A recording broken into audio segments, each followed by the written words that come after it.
pues hoy tenemos ahora al siguiente persona que nos va a hablar de las elecciones europeas. Es una persona que queríamos entrevistar desde hace mucho tiempo, que es el nuevo director general de los derechos de los animales, José Ramón Becerra, y que ha accedido a venir aquí a contarnos de las elecciones europeas, pero también nos ha permitido que hablemos un poquito de toda su gestión y todo lo que está haciendo desde que está en la dirección. Bienvenido, gracias por estar aquí, porque sé que estás muy liado. Bueno, gracias por invitarme, Marta. Muchísimas gracias. Vamos a empezar por las europeas. Sí. ¿Ok? Vosotros os englobáis dentro del grupo de los verdes, ¿cierto? ¿En Europa? Sí. Sí, grupo de los verdes, perfecto. Como sabes, tenemos una amenaza brutal con el tema de la ultraderecha. Todos los especialistas, el think tank europeo y otros están hablando de que, aparte de los 9 países en los que están ya, es muy posible que lleguen a otros 9 países más y que, pues, al final la alianza de las derechas más extremas logren hasta 180 eurodiputados, y eso es un problema enorme porque, como sabemos, ellos creen en menos Europa y dar libertad a los países para que hagan lo que la extrema derecha sabe hacer, que es recortar en derechos, ayudar a los más poderosos y a los animales. Pues os podéis imaginar, porque todos sabemos lo que pasa aquí en España, que son los que apoyan la caza, de la mano también del PP, caza, tauromaquia, y todo lo que sea derechos de los animales no le ven ningún sentido. Entonces, realmente, este programa es para que la gente vote.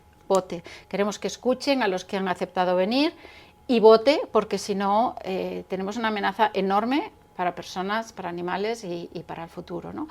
Hablando de Europa, tenemos que hablar de aquellos campos que son competencia en Europa, que sabemos que no son los que tratas tú en el día a día, pero que conoces muy bien porque tu trayectoria no empieza aquí, tienes una trayectoria muy larga, has trabajado por muchas cosas ya en tu etapa anterior, y la hemos dividido en 3 bloques, pero si tú en algún momento dado quieres saltar, venir a hablar, pues lo haces, ¿no? Sí. Y los 3 bloques, el primero, el más importante, porque es el que abarca más animales y más presupuestos, es el tema de los sistemas productivos de animales, ganadería, agricultura.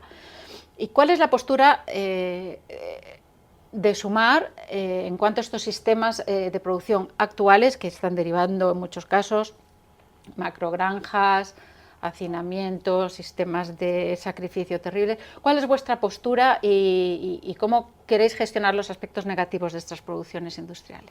Yo, antes de nada, Marta, has empezado diciendo, bueno, tenemos un riesgo en estas elecciones, y es cierto, está ahí la ultraderecha, pero también está la derecha, están los euroescépticos. Tú dices, creen en menos Europa, pero es que además creen en una Europa peor, que es nuestro problema, porque cuando crees en una Europa sin bienestar, sin derechos para los animales, en el fondo estás creando una sociedad peor, una Europa peor, ¿no? Entonces, la amenaza está ahí, es así, y esa amenaza se extiende básicamente a través de lo que ellos llaman el Pacto Verde Europeo, donde engloban no solamente las políticas verdes, sino que evidentemente ahí se engloban las políticas de bienestar de los animales. Entonces, ¿por qué creen en una Europa peor? Porque evidentemente su intención es derribar el Pacto Verde Europeo y todas las políticas en cascada que han venido de la mano de las directivas europeas, que, siendo insuficientes, por lo menos nos han garantizado unos mínimos de bienestar que en otros lugares del mundo no existen. Exactamente. Entonces, y una paz, ¿no? Sí, eso es.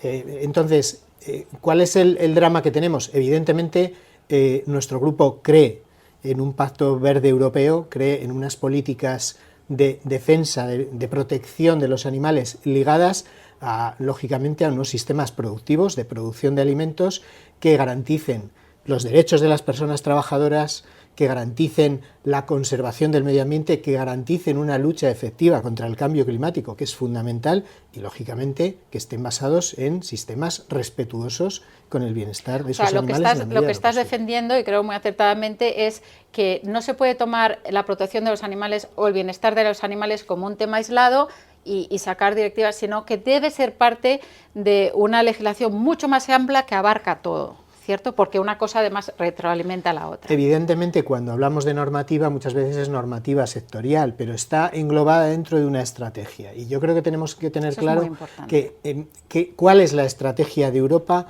en cómo producir sus alimentos. Y aquí, cuando hablamos de animales, lógicamente estamos hablando de producción cárnica o producción, en fin, de animales de piscifactoría, y entonces aquí tenemos que asegurarnos que los estándares de bienestar que se consigan en Europa sean los más altos posibles.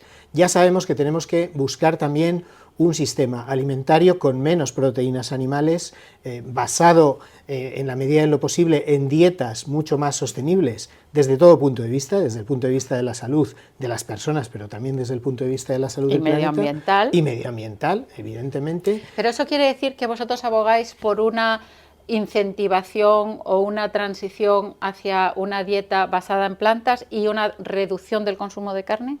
Evidentemente en nuestro programa está el intensificar la investigación en proteínas vegetales, pero incluso sabiendo que eso es una política y una estrategia a largo plazo, tenemos que pensar en el bienestar y en la protección de los animales a corto plazo. Entonces tenemos que buscar un modelo de ganadería que no se base, como muy bien has dicho anteriormente, en la producción intensiva cada vez mayor.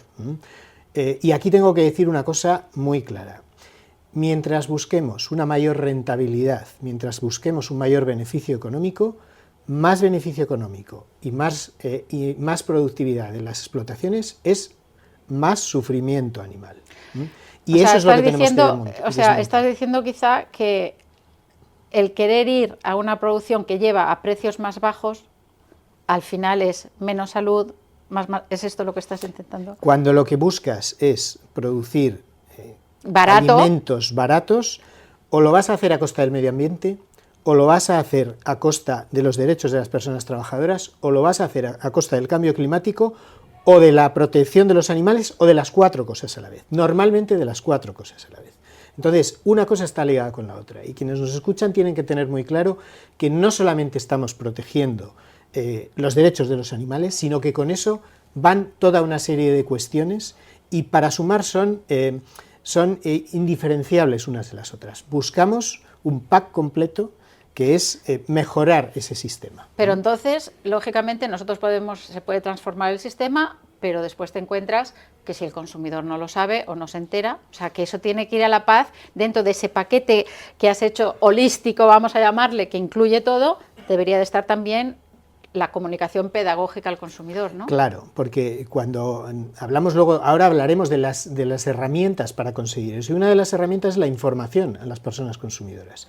Por eso aquí, y voy a cambiar un poco el ámbito, pero aquí, a nivel del Gobierno de España, estamos trabajando en políticas para hacer frente al greenwashing, que es un problema fundamental. No sé si has visto el programa que tenemos en el canal, te invito a verlo con Alberto precisamente, ¿no? Sí. Pero estamos viendo todas estas digamos, granjas que tienen el sello de bienestar animal y que les están pinchando con palos con clavos, que están haciendo, o sea, realmente hay un greenwashing enorme.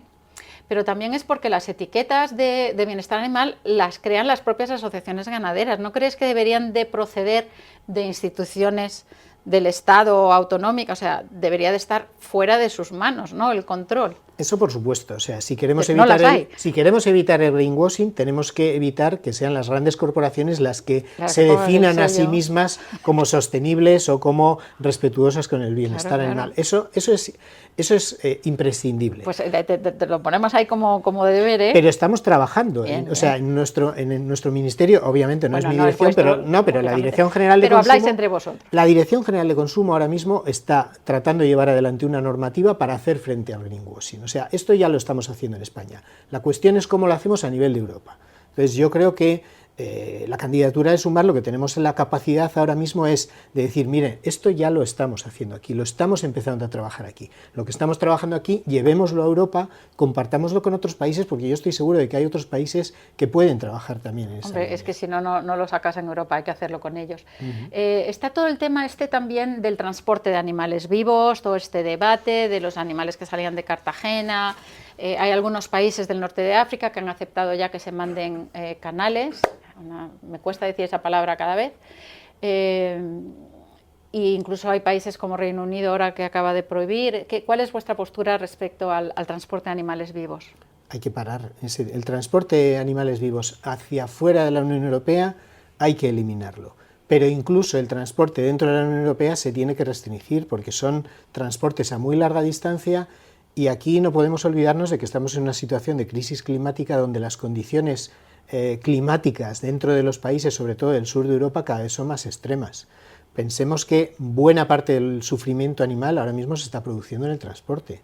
Y entonces nos podemos encontrar con que muchos meses al año esos animales se han tenido que transportar en unas condiciones de temperatura y de humedad extremas que van a hacer que muchos de ellos no lleguen.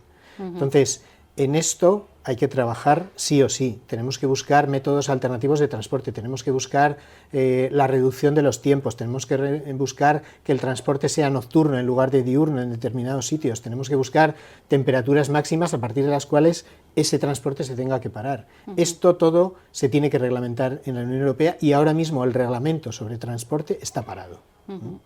Ahora, hay que moverlo, lógicamente, pero también es verdad que es como un truco-trato, es decir, no hay escapatoria posible porque, claro, para poder mandar canales a los países del norte, países árabes, etcétera, tenemos que hacer aquí el sacrificio halal o Israel kosher, ¿no?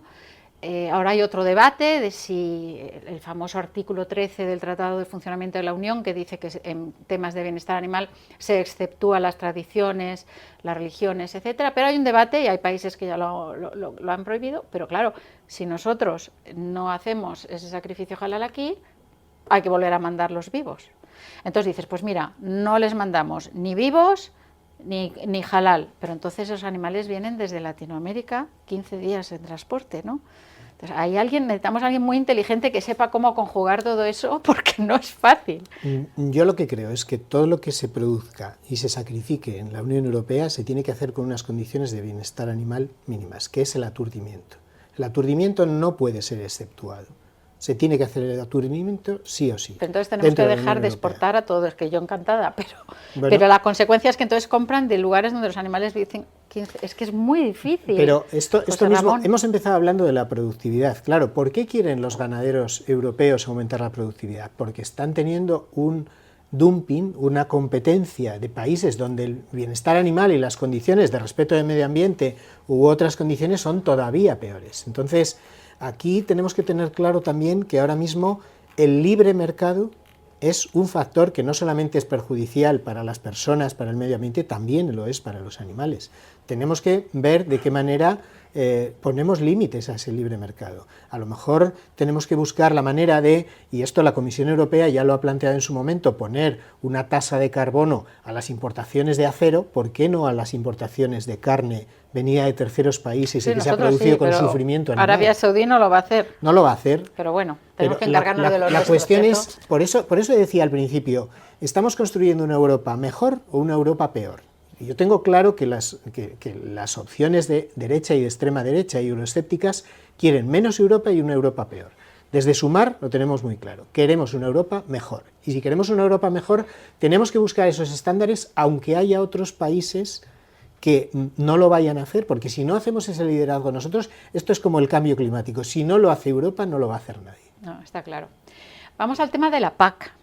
La PAC se creó para crear alimentos de calidad, para que las explotaciones pudieran el día de mañana ser autosuficientes, pero la verdad es que la PAC al final está ayudando a macrogranjas, está ayudando a todo, en fin, incluso está subvencionando la tauromaquia, que ellos mismos dicen en sus artículos que reciben 200 millones, tienen a 2 lobistas allí para no perderlos, ¿no? A pesar de que en 2 ocasiones el Parlamento Europeo ya votó que se hiciera eso, pero después cuando llegue a la Comisión y al Consejo se empiezan yo te doy esto y tal, ¿no? Pero es un tema muy difícil porque esas subvenciones no van por cabeza como antes, sino que van por terreno, y claro, ese terreno tiene arroz o tiene otros animales o lo que sea, ¿no? No sé si vosotros habéis pensado, creo que todavía nadie lo ha hecho, ¿qué fórmula puede haber para que esas subvenciones no terminen subvencionando la tortura de animales, ¿no? Es verdad que ellos tienen el ganado de lidia, a veces no todo va a una plaza, muchos van a carne, ¿no? O las madres nodrizas que ellos dicen y tal, pero quizá se pudiera hacer algo para que, vista el recorrido de los años anteriores, cuántos de sus animales han terminado o bien en tiendas o bien en festejos taurinos, pues que haya una reducción. No sé, ¿habéis pensado en algún tipo de fórmula? Evidentemente, a ver, la PAC cuando se ideó fue una herramienta buena que se ha ido pervirtiendo, y se ha ido pervirtiendo por el impacto que han tenido sobre ella los lobbies agrícolas, ganaderos, de la agroganadería industrial, que le han dado la vuelta. Ahora mismo el 80% de los fondos de la PAC van al 20% de los productores.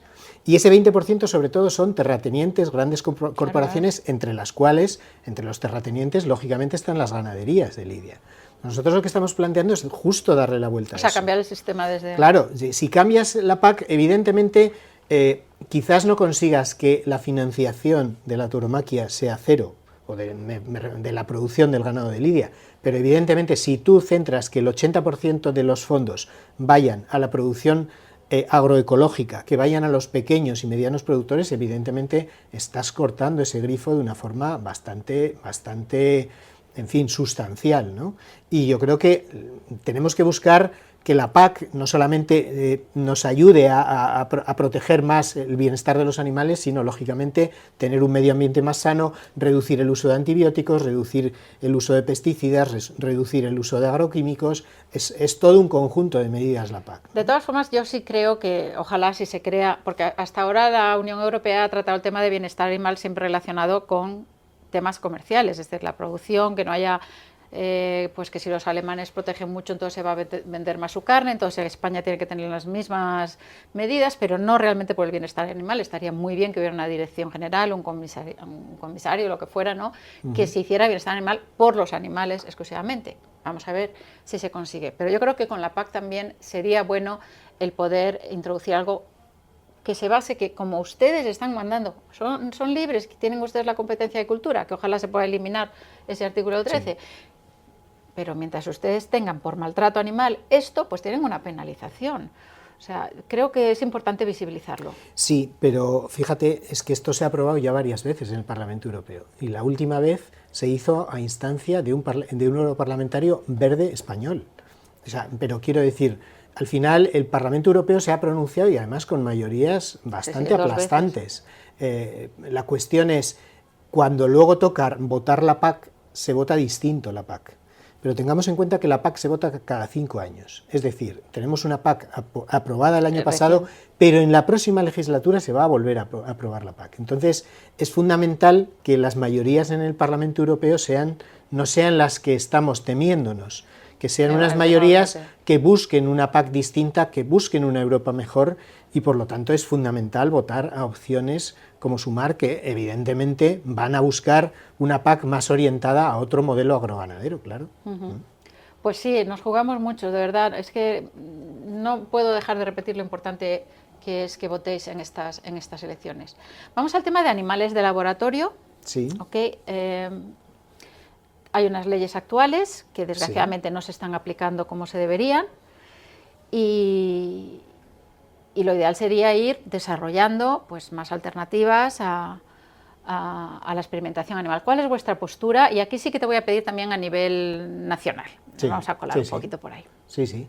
Bueno, a ver, nosotros desde la Dirección General de Derechos de los Animales estamos empezando a trabajar en ese ámbito. Bueno, hay los premios, ¿no?, que se creó en la legislatura anterior. Damos unos premios que se han vuelto a convocar. Las vais a mantener, entiendo, lógicamente. Se han convocado, ya están convocados la semana pasada.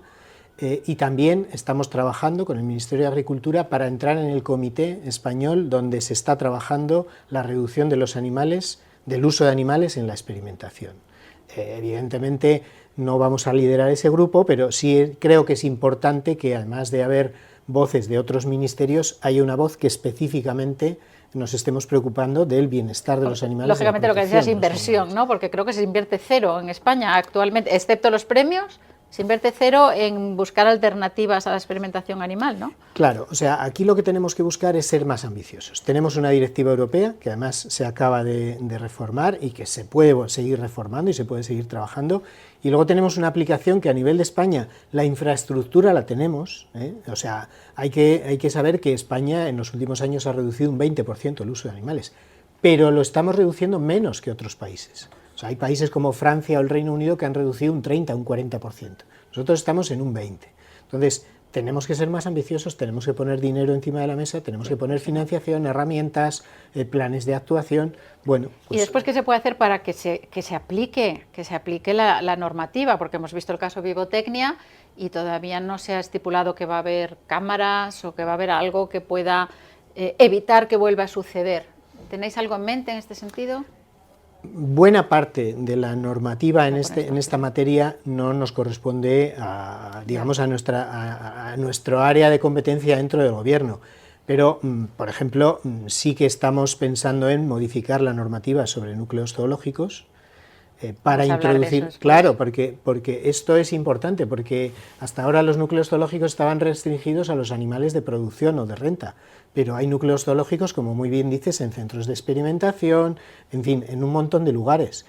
Después hablaremos de eso en la parte, porque ahí hay muchos usuarios, etcétera. Pero ahí también tenemos una opción de trabajar. Y luego es evidente que en cuanto al uso de animales en experimentación, hay que pensar en qué usos empieza a ser ya prescindible el tener esos animales. O sea, estoy pensando en cosmética o en otros... Eso se prohibió ya, ¿no?, en el uso en cosmética. Pero lo mismo que se ha prohibido en cosmética se puede prohibir en otros usos, digamos, que no estén estrictamente ligados a cuestiones de, en fin, rentabilidad social, como puede ser pues, los fármacos para personas.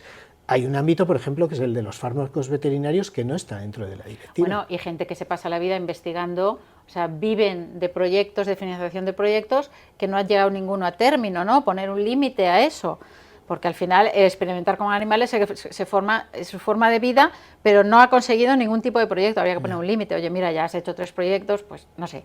Hay muchísimas formas. Hay que trabajar y nosotros en nuestra parte del Gobierno, en la parte de Sumar, bueno, pues hemos entrado en ese comité con el ánimo de aportar a otros ministerios para que entre todos seamos capaces de ser más, sobre todo de ser más ambiciosos en esta materia. Ok, tercer bloque sería la conservación de las especies y de la vida silvestre, ¿no? Entonces, por un lado tenemos pues, el tráfico legal de CITES, permite CITES, pero que en algunos casos ese tráfico legal está permitiendo otro tipo de tráfico ilegal. Por ejemplo, si ellos permiten que entren trofeos de animales en peligro de extinción o marfil o cosas así, pues entonces, o sea, no lo tendrás en tu casa, pero lo tienes en la casa de al lado, ¿no? No sé qué postura tenéis vosotros en este sentido. Y el otro tema que me gustaría hablar es las especies invasoras, nosotros llamamos secuestradas, porque no quiso venir y no quiere invadir a nadie, lo único que quiere es no morirse. Y bueno, ahí hay 2 problemas, ¿no? Es prevenir que siga sucediendo. Y, por otro lado, pues los que ya tenemos, ¿cómo lo tratamos? Tú has mencionado ¿A tiros? No. O sea, ¿A las cotorras a tiros? Voy a ir por orden. Tú me has mencionado el comercio legal. No me río, el comercio legal. No tiene gracia. No, pero el comercio legal, por ejemplo, tiene un aspecto muy gris, que es el comercio online. O sea, el comercio online de animales de compañía en España está prohibido por la Ley de Bienestar Animal, pero en la mayor parte de los países de Europa, por no decir en todos, está permitido. Claro, ¿qué dificultad nos encontramos ahora desde el Gobierno de España cuando queremos aplicar esto?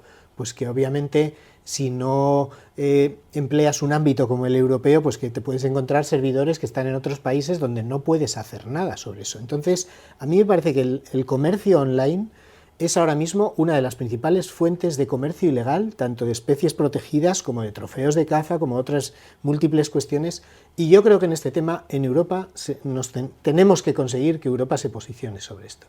Y sabemos que Europa es el paraíso del libre mercado, pero tenemos que hacer ver a Europa, y yo creo que precisamente porque en España ya hemos dado este paso y ya hemos conseguido esta prohibición del comercio online, tenemos que convencerles de que esto es una buena medida para proteger los animales. ¿Tendremos el listado positivo pronto aquí? Lo tendremos cuando podamos consensuar bueno, pues con los diferentes agentes, en fin, qué especies introducimos y cuáles especies no. Estamos empezando a trabajar en ello. Es cierto que nos estamos centrando en el resto del desarrollo reglamentario de la Ley de Bienestar Animal, pero sí, tenemos que empezar a trabajar ya porque ¿Cuántos es un sois tema en importante. El equipo ahora? Somos 10 personas. Yo estoy encantado porque la verdad es que tengo hay una plantilla estupenda de gente muy comprometida. Cuando empezó eran 4 no sé cuántos, sí. ¿no? Así que, me gustaría que fuésemos más. Y tener más presupuesto, pero también para apretar un poquito el acelerador. No, claro, esa es la cuestión. Ok, seguimos adelante. Tema de zoos, lo que me estabas hablando ahora, ¿no? Sí. Actualmente en Europa hay una ley de zoos, pero no porque les preocupe el bienestar animal, porque ahí no se quieren meter, sino por el tema de conservación de especies, ¿no? Pero claro, muchos zoos tienen que tener obligatoriamente programas de conservación de especies, pero después tienen animales que no necesitan ninguna conservación, como delfines, como otros que no están en extinción, ¿no? Pero después el problema que tenemos es que o bien hay núcleos zoológicos que no pueden tener visita de público, o bien zoos que sí que pueden tener. Entonces ahí hay un totum revolutum en el que hay el observatorio de aves de no sé qué, el rescate animal, el santuario, el tal. Hace falta ordenar todo eso y sobre todo dar espacio a los santuarios, ¿no?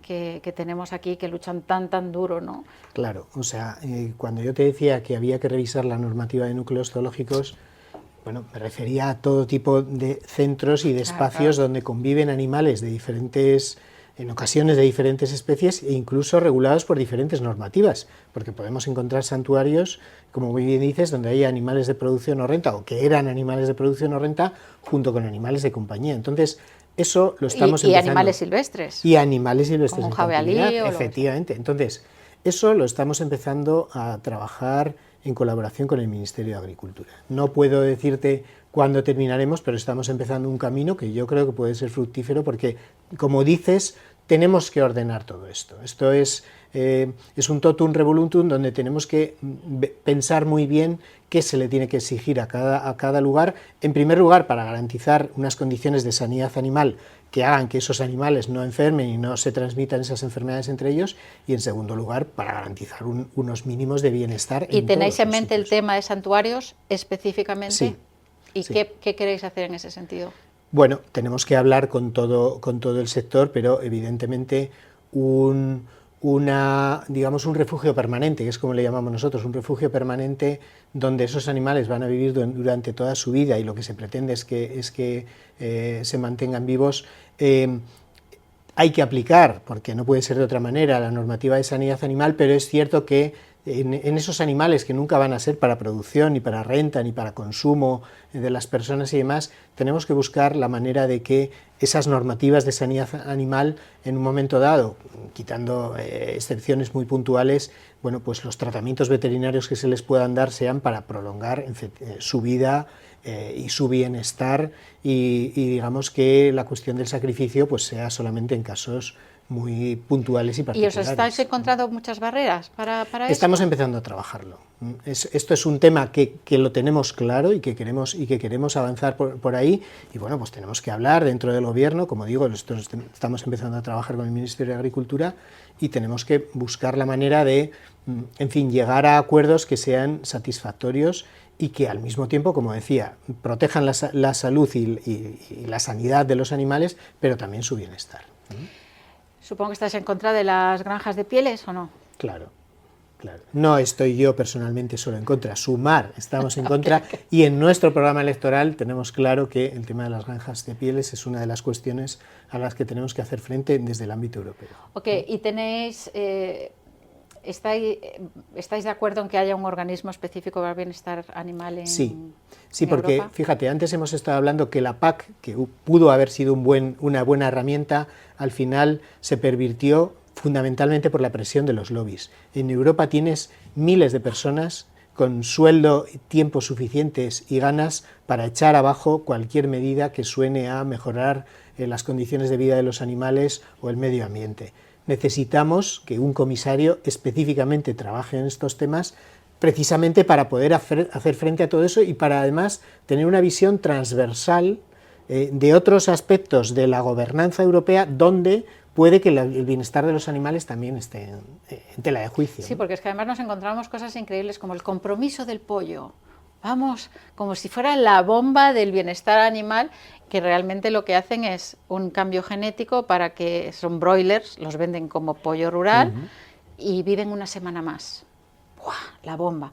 Pero el problema es que ves organizaciones animalistas y ecologistas firmando el compromiso del pollo cuando estos pollos van a estar en las mismas macrogranjas, con la misma producción de carne barata, y no lo están vendiendo como greenwashing, ¿no? Entonces hace falta esa figura que esté por el bienestar y no de los animales. Que su objetivo sea principalmente ese y no otro.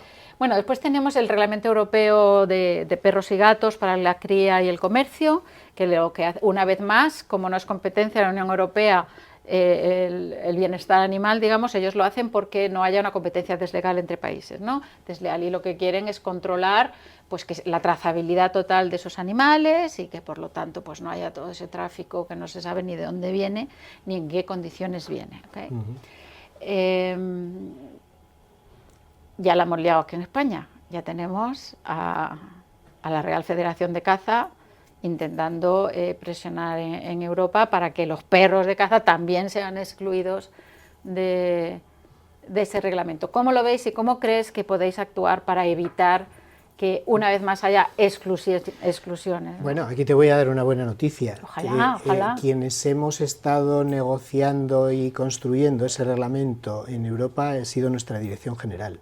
Bueno, me alegro. Con lo cual, digamos, bueno, pues hemos desarrollado un texto que, sin ser perfecto, porque como muy bien decías, hay que pactarlo con un montón de países y tenemos todavía que esperar a ver las votaciones finales cómo van y si conseguimos que salga adelante o no, pero al menos el texto en el que estamos trabajando es un texto donde se trata de mejorar las condiciones de bienestar de todo tipo de perros y gatos. Tengo que recalcar todo tipo de perros y gatos, todas las razas y todos los usos, tanto en los establecimientos de cría como en los de venta como en los de recogida. Y por lo tanto, en ese sentido, es una buena noticia, porque complementa la normativa española en el sentido de que es aplicable a todo tipo de perros y a todo tipo de gatos sin excepción. Eso podría ser solución para ciertos casos que tenemos, ¿no? Claro, entonces... ¿Y cómo ves de la posibilidad que tienen estos lobbies de excluirla? Bueno, es que... de excluir a los perros de los caza. lobbies van a estar siempre ahí, eso tenemos que ser conscientes. Nosotros lo que sí hemos tratado es de hacer un texto que trabajado con otros países, fuera razonable, fuese sensato y que no sea descabellado apoyarlo y aprobarlo por parte de países incluso que puedan ser más reticentes. Y creemos que hemos conseguido un buen texto. O sea, me sorprendería que fuese muy criticable incluso por sectores que sean reacios a la protección de los animales. Bueno, ya están creados hasta la página web. Pero ojalá no lo consigan. Con eso tenemos que contar. Pero bueno, lo que sí te digo es que desde Sumar nuestro compromiso, aquí ya lo hemos plasmado en Europa, construyendo un reglamento que al menos se aplique a todo tipo de perros y gatos. Ok. Al final te dejaré la cámara para que digas lo que quieras con respecto a las elecciones europeas, pero quiero aprovechar que estás aquí para hablar también de la dirección y de lo que se está haciendo aquí en España, ¿no? Sí. ¿Cuál es la valoración a día de hoy del trabajo que has trabajado? Llevas 6 meses. Si quieres destacar algún logro, bueno, ya uno de ellos podría ser este que me estás contando, ¿no? Bueno. ¿Hay algo que quieras comentar de estos 6 meses? Después yo voy a entrar en cada uno de los temas. Yo estoy muy satisfecho de estos 6 meses, porque evidentemente cuando llegas a un espacio nuevo de trabajo tienes primero que constituir el equipo. Tengo un equipo estupendo, ya lo he dicho, con el que se trabaja maravillosamente, implicado, que cree en el proyecto de lo que estamos tratando de hacer, y bueno, luego tienes que planificar todo lo que vas a hacer. Entonces los primeros 6 meses muchas veces son un poco de rodaje, ¿no? Pero evidentemente, pues claro que vamos consiguiendo objetivos. El principal objetivo que teníamos era el de afianzar la ley de bienestar animal, porque consideremos como consideremos la ley, lo que sí es cierto es que cuando consigues un avance legislativo, luego lo tienes que consolidar desde el punto de vista de la gobernanza. Y evitar que pueda ir para atrás. Claro, también, tenemos que afianzar, por ejemplo, la gestión de colonias felinas, estamos trabajando ya en ello, tenemos que ser capaces de hacer un plan de acción contra el abandono a nivel estatal, pues seguramente en el otoño nos pondremos con ello, hemos estado trabajando en el reglamento europeo. Y bueno, el buen resultado será que se apruebe, evidentemente, pero eso ya no depende de nuestro equipo. Lo que podíamos hacer era hacer un buen texto, y yo creo que eso lo hemos conseguido dentro de nuestras limitaciones, de que somos un país de 27, y bueno, y así vamos consiguiendo determinados pasos. Yo creo que donde se empezará a ver realmente los resultados será cuando haya pasado un año, seguramente. Vamos a ver, esperemos que la legislatura aguante también a nivel estatal, ¿no? Esperemos que sí, porque si vamos a un escenario gris o negro a nivel europeo, pues aquí en España pues ya estamos viendo que la oposición está en lo mismo, ¿no? O peor, incluso en España, ¿no? Entonces, José Ramón, sí. yo tengo una duda y Sí. espero que no, que seguro que tienes tu razón y conoces mucho más el tema que yo, ¿no? Sí. Pero la creación de la Dirección General de los Derechos de los Animales se puso debajo de Asuntos Sociales precisamente para centrarse en los derechos de los animales. Es un poco lo que estábamos hablando de Europa, ¿no? Que Sí. no se haga todo por motivos comerciales y económicos, sino por los derechos, además llamándose derechos de los animales, que hay Sí. que ser muy valiente para venir a una dirección de derechos animales con un país como el que tenemos, ¿no? Sí, sí, sí. Pero, ¿por qué has introducido perfiles, no sé si es uno o dos, procedentes del Ministerio de Agricultura y Ganadería, veterinarios especialistas en producción ganadera? ¿Por qué has pensado que eso es interesante dentro de la Dirección General? Cuando introducimos perfiles técnicos, introducimos perfiles de veterinario. O sea, evidentemente, cuando alguien tiene experiencia en producción ganadera, bueno, pues es porque su dinámica profesional viene de ahí. Pero te aseguro que la gente que ahora mismo está trabajando con el perfil veterinario es personas amantes de los animales, personas que creen en su trabajo, y te diría que incluso ellas mismas estaban deseando llegar a esta dirección para aportar sus conocimientos técnicos. Entonces, tenemos que tener una mezcla de perfiles. Sí, pero claro, una persona que se especializa en veterinaria de explotaciones ganaderas, cuesta que todos, oye, que todos tenemos un recorrido, ¿eh? Yo me acuerdo en casa de mi abuelo tenía las codornices en jaulas así, me parecían buenísimos, o sea, que es posible que esa persona haya tenido un recorrido, ¿no? Pero a nivel de los animalistas nos dice, ay, ¿no meterá ahí un poco el toque del Ministerio de Ganadería, que se tiene que centrar más en el ganadero, en el hombre, en los motivos económicos? No, ¿nos puedes decir con seguridad que esa persona está centrada en los derechos de los animales? Los técnicos son profesionales. Son profesionales. El toque y la dirección la marcamos los políticos. Pues que hay tanta gente que podías haber elegido, ¿no? Bueno, pues es posible, pero al final elegimos a las personas que están más capacitadas. Y además, lo bueno que tiene elegir personas que ya han trabajado en la administración es que tienen todos los contactos abiertos en la administración. Cosa que quizás personas con otros perfiles no lo tendrían. Ok, pues eso me parece una muy buena razón. Es decir, bueno, pues que yo necesito tener contactos para poder trabajar temas en otros sitios. Entonces nosotros ahora mismo tenemos abiertas puertas que antes no estaban abiertas. Ok, solo pedimos que esa persona piense en los derechos de los animales, por favor, y le dé prioridad. Para eso estoy yo. Perfecto. Bueno, vamos allá. En la legislatura anterior se aprobaron 3 leyes, como sabes, bueno, la inclusión de los animales en el Código Civil como seres sintientes, la Ley Nacional de Protección Animal, la modificación del Código Penal. ¿Tenéis planes en este sentido de cambios legislativos, de nuevas leyes? ¿Qué objetivos tenéis a este nivel de creación de nuevas leyes dentro del...? En el calendario legislativo hemos introducido una ley que estaba contemplada dentro de la Ley de Bienestar Animal, que es la de grandes simios. Evidentemente, nuestra prioridad ahora mismo es desarrollar legislativamente la Ley de Bienestar Animal, pero en el calendario legislativo sí está metida esa ley. Sí, pero es que esa ley tenía que, una vez entraba la ley en vigor, la Ley de Protección Animal, tenía que haberse ya, digamos, publicado en 3 meses. Pero las leyes no se hacen así. Pero sois 10, antes había menos gente. Ya, pero venga. Si hacemos eso, no afianzamos las colonias felinas. Vamos a hablar de colonias felinas. Tenemos 96 grandes simios ahora mismo en España y tenemos 1,5 millones de gatos comunitarios. ¿Cuántos mueren cada día? Ya, bueno, pero ya que tenéis un equipo más grande... Pero bueno, me has dicho que estáis en ello y vais a por ello, ¿no? Claro. ¿Tenéis pensado aproximadamente cuándo podríais tener la ley de grandes simios? No, porque no tenemos ley todavía. Tenemos que tener un texto. Para tener un texto tenemos que poder ponernos a ello. Esta semana pasada he estado en el Congreso de los Diputados en una jornada sobre grandes simios. Y ahí están, bueno, pues han cogido el compromiso varias asociaciones de ponerse también a trabajar en ese ámbito, y nos interesa saber qué son capaces de trabajar, pues para ver qué orientación puede tener una ley de ese porque tipo. es importante que se haga en esta legislatura porque no sabemos qué puede venir después, ¿no? Antes tú mismo hablabas del tema del reglamento, ¿no? Lógicamente la ley sin el reglamento pues está coja, hay puntos que directamente no están vigentes, no se pueden poner en práctica y también son muy necesarias para que las comunidades autónomas puedan adaptarla, ¿no?, a sus propias legislaturas. Teníamos la idea de que el reglamento estaba ya muy avanzado, es verdad que solamente se sacó a consulta pública uno de los puntos, no sé si vais a sacar, digo varios puntos, pero no sé si vais a sacar más puntos a consulta pública. Se sacaron a consulta pública previa. Sí, algunos, no todos los puntos, ¿no? Sí, sí. ¿El resto se van a sacar o no?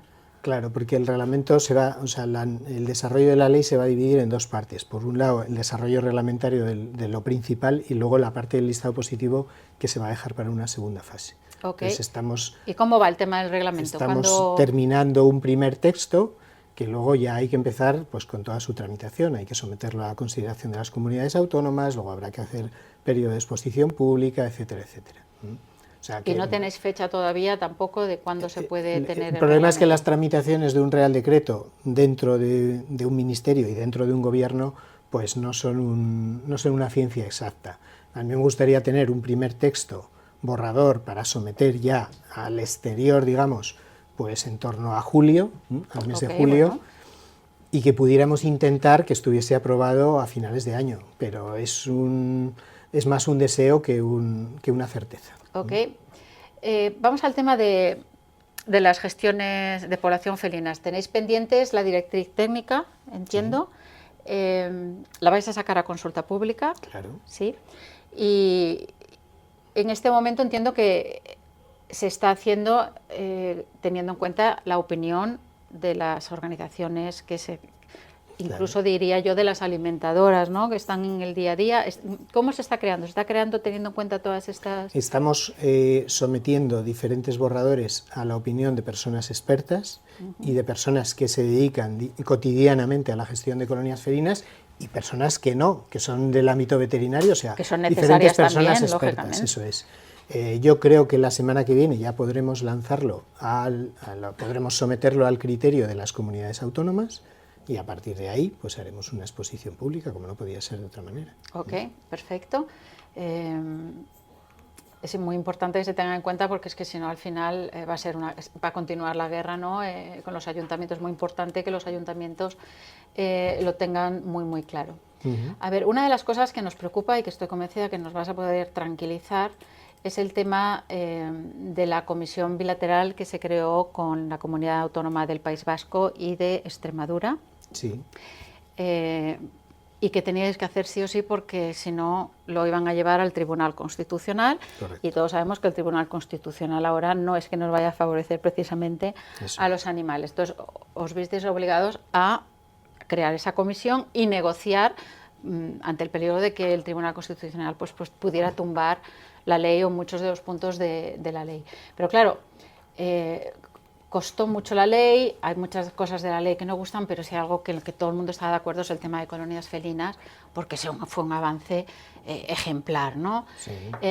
Cuando vemos el acuerdo que tenéis con el País Vasco, pues claro, vemos cosas como que, bueno, el tema de los registros no lo veo mayor problema porque ellos quieren tener los registros ellos, pero están de acuerdo en mandar una serie de datos mínimos, ¿no?, al Estado central. Entiendo que eso no debería ser mayor problema, pero ya vemos otros puntos que dice que puntos de la ley que dice serán vinculantes únicamente cuando así lo establezca la legislación autonómica y en los términos que ella se determine. Es decir, serán vinculantes los puntos de la ley solo cuando lo establezca la legislación autonómica y en los términos que ella se determine.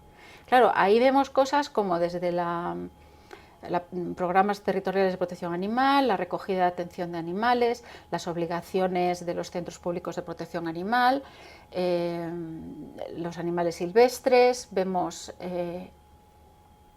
romerías, eventos, feriados, ferias, exposiciones, tema de cine y de maltrato en artes escénicas, y vemos funciones de administración autonómica en relación a colonias felinas. Entonces, lo que está diciendo esto es que el tema de colonias felinas solamente lo tendrán que seguir cuando la legislación autonómica lo ponga y como ellos digan. No. Help. Bueno, yo lo primero que tengo que hacer es contradecirte una cosa. Estoy leyendo el acuerdo. Ese acuerdo es un acuerdo que hace el Ministerio de Política Territorial. Te digo cómo funciona. Cuando una comunidad autónoma pone un recurso de inconstitucionalidad, dentro del Gobierno, el competente para tratar ese recurso de inconstitucionalidad es el Ministerio de Política Territorial. Y es el Ministerio de Política Territorial el que llega a un acuerdo con la comunidad, analizando no tanto el contenido, sino el contexto de constitucionalidad o no constitucionalidad. Por lo tanto, no es ni nuestro ministerio ni nuestra dirección quien llega a este acuerdo, es Política Territorial. Y además es un acuerdo al que se llega antes de que acabe la anterior legislatura. Sí, pero no es tanto quien sea culpable, ¿no? Si lo van a pagar las colonias felinas. Claro, pero esa interpretación que yo estoy segura que tú vas a hacer todo y más. No es correcta. Evidentemente, las comunidades... No, espera, interpretación no. O sea, lo que estoy leyendo es el acuerdo. O sea, yo no digo que tú seas o la Dirección General sea responsable. Tienen una única competencia en materia de colonias felinas, que es la de establecer unos protocolos de actuación, pero la competencia en ejecución es de los ayuntamientos. Son los ayuntamientos quienes tienen que cumplir la ley. Y en concreto, de colonias felinas, los artículos de colonias felinas no estaban recurridos por esas dos comunidades autónomas, ni País Vasco ni Extremadura. Entonces, ahora mismo la normativa de gestión de colonias felinas, que establece las obligaciones de los ayuntamientos, no solo es que es completamente aplicable, sino que es de directa aplicación. No necesita ni directrices técnicas del Ministerio. ¿Y entonces por qué dicen serán vinculantes únicamente cuando así lo establezca la legislación autonómica? En cuanto a los protocolos que tienen que hacer las comunidades autónomas. ¿Y cuál es la diferencia entre lo que hace la comunidad autonómica y el ayuntamiento? ¿Qué protocolos hace uno y otro? El ayuntamiento lo ejecuta. Eso es. Vale, pero las normas, el que dice aquí hay que sacar a los gatos, esto no se puede... Pero el protocolo no puede contradecir la ley.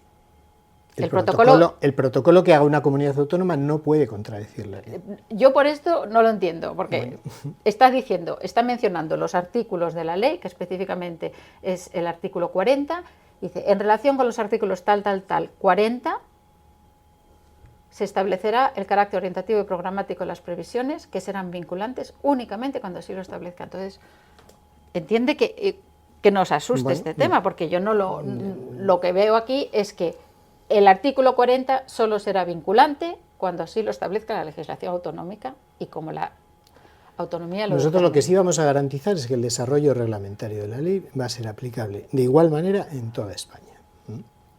Evidentemente, en la cuestión de los registros, como muy bien decías y demás, pues tenemos que respetar que existen unos registros autonómicos y tenemos que respetar que las comunidades autónomas, dentro de su capacidad autoorganizativa, establezcan sus propios planes territoriales de protección animal. Yo lo que veo aquí Pero es las que directrices básicas, donde las leyes autonómicas no prevean lo dispuesto, tienen que modificarlas para que sean vinculantes dichos preceptos. Y si no lo hacen, en teoría no deberían de ser vinculantes. Ese no es la interpretación que nosotros hemos hecho del acuerdo, ni la que ha hecho nuestro ministerio, desde luego.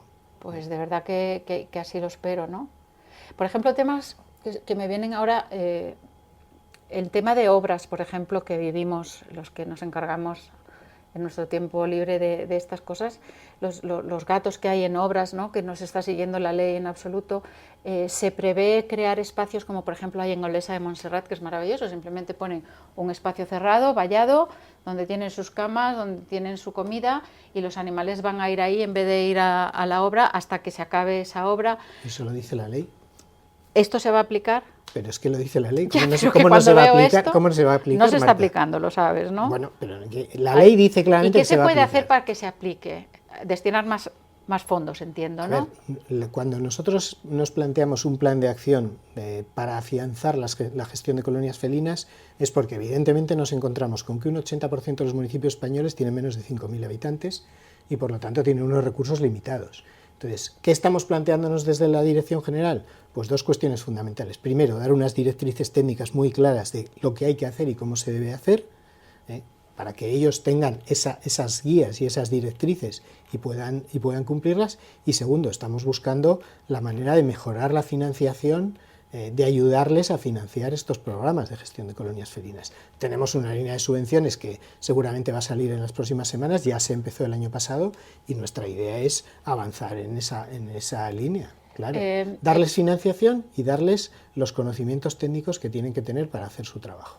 Veo también en el acuerdo que el régimen sancionador únicamente, según el acuerdo, constituirán infracciones las conductas que se prevean expresamente en las leyes autonómicas. No, porque cuando hay una comunidad autónoma donde no hay una ley autonómica, tiene que aplicarse la ley estatal. Claro, y donde hay una ley autonómica se puede decidir quién instruye al expediente sancionador si aplica la autonómica o aplica la estatal. O sea que sí que tienen esa opción de reducir Claro. las sanciones a... Pero pueden no hacerlo. Pero con esta amenaza que vemos sabemos lo que va a pasar. Claro. Bueno, es que no entendemos, es difícil entender para los que no somos expertos en esto, que habiendo una ley nacional, pues a las autonomías pues puedan decir, pues mira, que por este maltrato animal te reduzco la sanción como yo quiera. Es que no nos entra en la cabeza. Como quiera, no. Como diga la ley autonómica. Sí, claro. Como diga la ley autonómica. Pero que pueden hacer la ley autonómica como ellos quieran. Depende. Y entonces reducir las sanciones. Claro, pero bueno, entonces las comunidades nos vemos autónomas... como un poco como diciendo de qué sirve la ley nacional si después que ponga sanciones a cierto nivel y después ellas los pueden rebajar en sus propias leyes, ¿no? Y después en Extremadura, además de añadir todo lo del País Vasco, están hablando un tema de cría, comercialización de animales silvestres, o sea que también el punto de animales silvestres se podía ver afectado en el caso de Extremadura, ¿no? Yo no creo que se vaya a ver afectado sustancialmente. Te digo sinceramente que tal y como está el acuerdo redactado, y dando por hecho que no fue nuestra dirección ni nuestro ministerio quien llegó a ese acuerdo, evidentemente yo creo que no va a haber ningún problema para que la ley se aplique en todo el territorio nacional pues eso de una forma razonable. Porque la verdad es que asusta. Y uno de los acuerdos, lógicamente, es que se haga después una disposición normativa a la ley que incluya estos acuerdos en la comisión bilateral. ¿Se va a hacer esa disposición? Bueno, esos acuerdos están publicados ya en el Boletín Oficial del Estado. Sí, pero en el mismo acuerdo dice que se tiene que hacer una disposición normativa a la ley actual. Bueno, a día de hoy la Secretaría General Técnica del Ministerio estará estudiando cómo lo mete dentro de las disposiciones normativas. Yo ahora me estoy centrando en el desarrollo reglamentario. Para mí esta cuestión ahora mismo es digamos, secundaria. ¿Y estos acuerdos del País Vasco y Extremadura se van a aplicar al resto de comunidades automáticamente o no? ¿O son negociaciones que se tendrán que hacer? ¿O se da por supuesto que al haber hecho este acuerdo con el País Vasco y Extremadura, esto se aplica al resto de comunidades autónomas? Yo lo que sí voy a pretender es que todas las comunidades autónomas tengan una normativa equivalente en cuanto al desarrollo reglamentario de la ley. Es decir, no tendría ningún sentido que Extremadura y el País Vasco tuvieran unas condiciones y el resto tuvieran otras. O sea que estas condiciones que estamos viendo aquí, este riesgo, se puede ver automáticamente extendido al resto. No, lo que vamos a hacer es ser lo suficientemente respetuosos en el desarrollo reglamentario como para no incumplir el acuerdo, pero garantizar unos mínimos, bueno, o unas condiciones equivalentes a todos los territorios. Bueno, el tiempo lo dirá. Ojalá, sí, claro. Ojalá sea como tú dices, pero entiende que visto desde fuera es muy preocupante. Y ya vamos llegando al final con temas pendientes que vamos a tratar así muy rápido. El de grandes simios ya lo has hablado. El tema de PPPs. Sí. ¿Hay algún plan en este sentido para dejar de criminalizar, digamos, a estos animales? Que además el problema es que todas esas condiciones que hay que tener para tener un PPP, lo que está consiguiendo es que hay una saturación en los centros de protección animal de perros que no salen, que además con el sacrificio cero, pues hay una saturación enorme de animales que se quedan allí años y años y que no consiguen. Entonces es muy, muy urgente esta ley de Sí, queremos cambiar la normativa. ¿Y qué queréis hacer? ¿En qué consiste ese cambio? Queremos hacer que se evalúe el comportamiento del animal para... O sea, la propuesta que tenían en la legislatura anterior, que no sea por ser PPP criminalizado, claro, sino que haya un etólogo que evalúe su comportamiento. Correcto. Y defina si efectivamente tiene que seguir siendo un animal de manejo especial o no tiene que serlo. Ok, pues sería fantástico. El tema de cetáceos en zoos, ¿quieres comentar algo? ¿Tenéis algo previsto? Eso lo vamos a dejar para cuando trabajemos el tema del listado positivo y de los zoológicos y demás. Tiro al pichón, de momento, quedó fuera de la ley. Quedó fuera de la ley. A ver si en un futuro se puede hacer. Y el tema, ya terminamos con el tema de perros de caza. con el tema del núcleo zoológico. Háblame de la ley de núcleo zoológico, porque aquí, unido al reglamento de Europa, quizá pueda ayudar a las condiciones. ¿Qué nos puedes decir en ese sentido? Es que estamos empezando a trabajarlo. Ya, o sea, vamos a empezar... Ya sé que te pregunto y siempre me dices, pues estamos empezando, pero ¿cuál es tu plan, tu estrategia y si ves factible que realmente o realista que se puedan solucionar las carencias de estos Nosotros tenemos que regular los núcleos zoológicos de los animales de compañía y evidentemente tenemos que definir qué características tienen que tener esos núcleos zoológicos, qué condiciones de bienestar de los animales tienen que tener, y a eso nos vamos a centrar, a garantizar para todos los animales unas condiciones similares. Me estabas hablando del núcleo zoológico, que antes, y te corté, te dije, lo dejamos para después. ¿Qué me querías decir de la ley de núcleos zoológicos que estás desarrollando? No, bueno, no es una ley, es digamos, desarrollar la parte de los núcleos zoológicos que corresponden a los animales de compañía. Ahí es donde te decía que tenemos que definir unas condiciones mínimas de bienestar de los animales en cualquier núcleo zoológico. Incluidos los perros de caza y las realas. Es que la ley de núcleos, la ley de núcleos zoológicos, o la ley de la que emana la normativa de núcleos zoológicos, es una ley de sanidad animal. Y esa ley de sanidad animal es aplicable a todo tipo de animales. Animales de compañía, animales domésticos, animales de producción y renta, animales silvestres en cautividad, o sea, ahí no hay excepciones. Ahí lo que hay es núcleos zoológicos. Cuando tienes un número mínimo de animales, tú tienes que garantizar que esos animales tengan unas condiciones de bienestar para que en un momento dado no se vea comprometida ni la salud de esos animales ni la sanidad pública porque surja una zoonosis. Entonces, ahí no hay excepciones al cumplimiento de la normativa de sanidad animal. Pues es una esperanza, que esperemos que salga, y sé que no es fácil donde estás, lo sé perfectamente. Tengo mucha confianza en ese equipo, que ahora es más grande y que podrá hacer mucho más.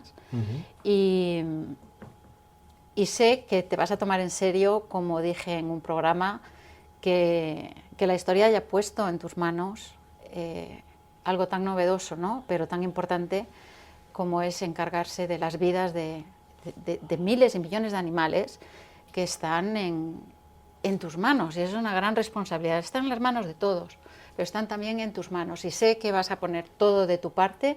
Desde aquí te ofrecemos toda la ayuda que podamos para que realmente todo eso que dices estás empezando a hablar fructifique y dé unos resultados que afiancen esta ley y la hagan mejor. Bueno, pues mi ánimo está trabajar, no quiero generar falsas expectativas, yo lo único que prometo es trabajar. Los resultados espero que lleguen. Y si no llegan no será porque no hayamos trabajado para conseguirlos. Y entender que a veces pues no se puede contentar a todo el mundo, lógicamente. A veces para sacar cosas novedosas pues tienes que romper barreras que están afianzadas de hace siglos, pero que la única manera de romperlas a veces es un poquito de enfrentamiento sin pasarse, porque puedes crear la acción contraria, ¿no? El rebote, pero que no os frene eso tampoco, porque estáis haciendo algo muy novedoso y que necesita romper barreras, y para romper barreras a veces hay que empujar un poquito. Cuando se afrontan determinadas políticas, muchas veces es más importante saber con qué fuerzas cuenta uno que con qué expectativas. Entonces, cuando se intentan romper barreras, hay que saber si se tiene la fuerza para tirar la barrera o la barrera le va a tirar a uno. Entonces eso también hay que tenerlo en cuenta. Nosotros estamos dispuestos a agarrarnos al ariete contigo y a hacer que esa fuerza sea más grande. No estás solo, bueno, deja que tiremos, y cuando haya que luchar y usar ese ariete con todo el amor del mundo, pero usarlo, no te olvides que hay un movimiento detrás, ¿no? Sí, que sí. Si la causa es buena te va a apoyar, y ojalá lo haga, porque desgraciadamente con Sergio no fue así. Y él hizo historia a causa de mucho sufrimiento personal, de muchísimos ataques, y fue precisamente pues porque él tenía el ariete y los derechos de los animales. Tú tienes una estrategia diferente y seguramente igual de exitosa o mejor, y vamos a por ello. Pero tenemos que volver a las elecciones porque queremos que votes, y para ello vamos a tener el vídeo de la candidata Elena Vidal, que me ha encantado. No os lo perdáis, que os va a explicar por qué tenéis que votar a Sumás. Adelante el vídeo. Hola a todas, compañeras, y lo primero, además de agradeceros la invitación, es también agradeceros vuestra labor, pues como animalista y vegana me parece fundamental el trabajo de sensibilización que hacéis desde Animales con Derechos.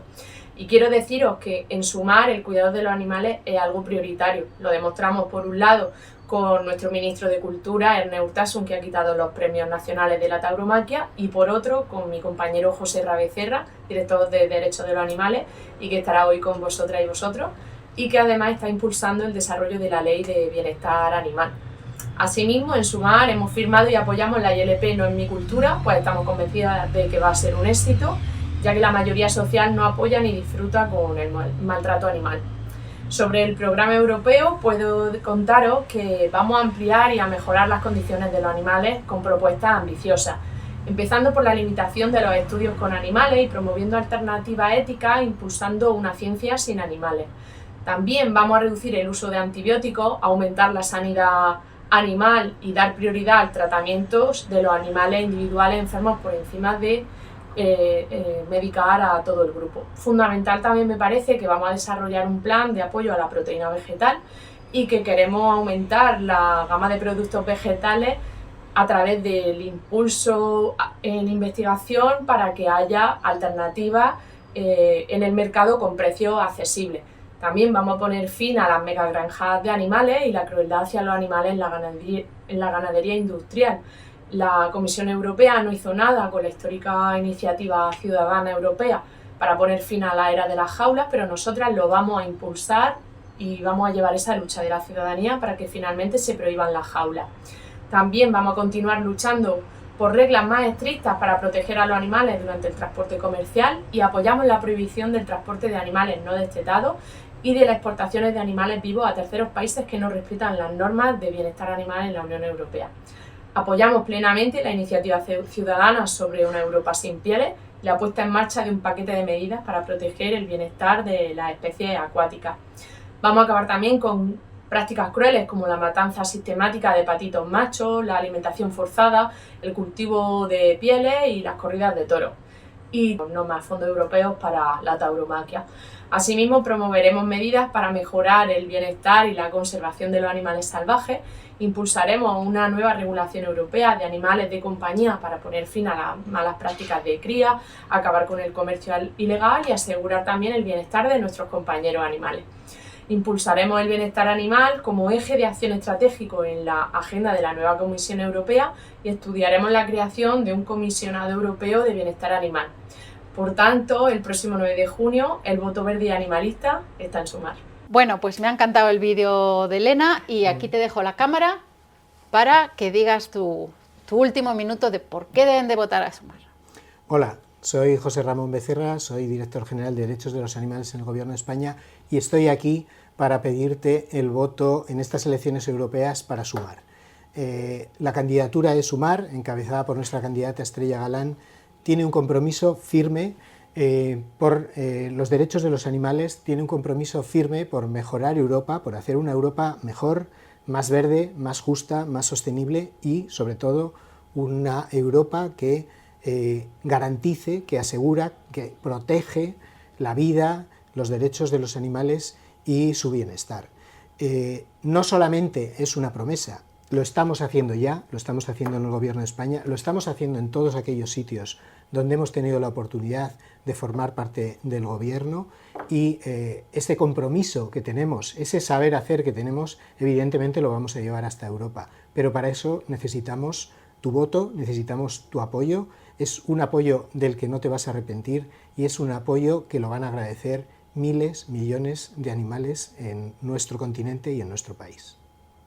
Muchísimas gracias, José Ramón, de De verdad. nada. Tienes que venir más, Bueno, tenemos que hablar más. Muy bien.